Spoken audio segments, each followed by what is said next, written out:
Well, I think Dale covered a lot of it, but I would say, well, first of all, you had mentioned about copyrights. Out of all the people who raised their hands who are trying to develop their intellectual property or their material, how many of you guys also have that material copyrighted? Good. That's not as many hands as before, but good on you guys.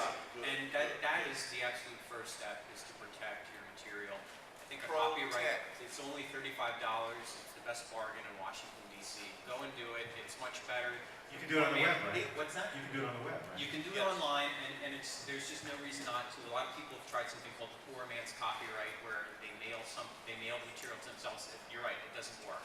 That's not good. And registering something with the Writers Guild East or West doesn't protect you like a copyright does, and it costs the same amount of money. So it's the best investment you can make in your material. So that's the first thing. And no, don't split the copyright with anyone.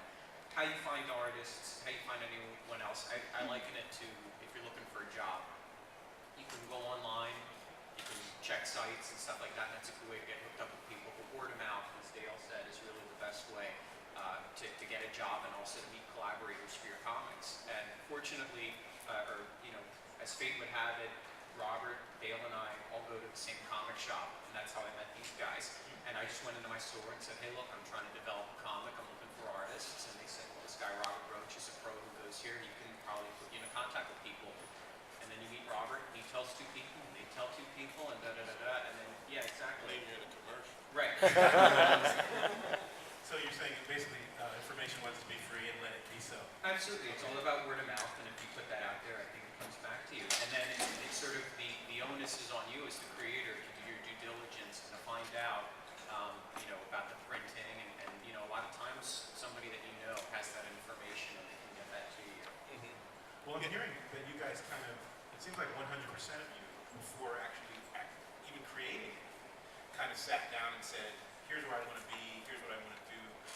Let me start to research before I put pen to paper, really, before I start looking for collaborators or employees, I guess, if you're going to do a work for hire situation. Do you recommend that? Is that common when you talk to other indies, or?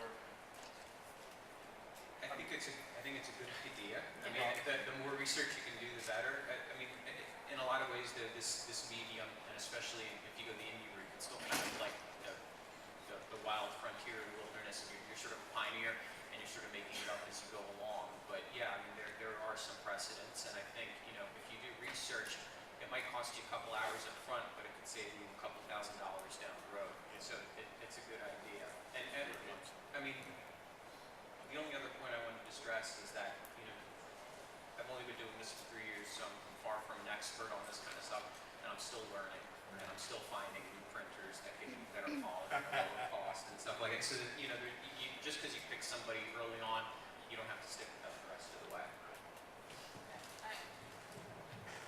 I think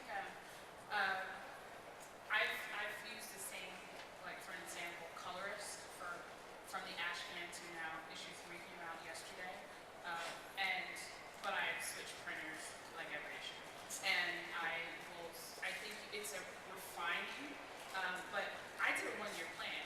I stick to it because things change, and really I can't get into a store 3 months after having the idea. Okay, but you have to have a plan. You also need to make sure that the idea that you're going to spend all that time and money in has enough steam, if you're going to do a series, to be a series.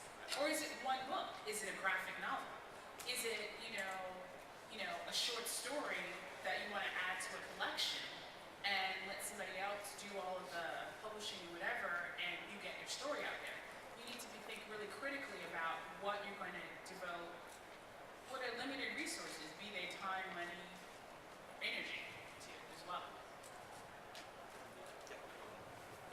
One last sort of perspective on this, I think that, when you're thinking about doing this, and this really echoes what everyone else is saying as well, is that this really is, for you, it's a business, right? And you're becoming an entrepreneur when you're thinking about doing this on your own. So those questions about plan and business plan, and also thinking about controlling your costs to get it out, it's not, right, this meaning of choosing to publish to be able to get the word out. It's not fine art in the sense that there's only a single copy that's out there, right? You want to get this out to as many people as possible. And so thinking about it as that, as a business, as an entrepreneur, is something that you should be aware of as you're going into it. And And so that question about planning, I think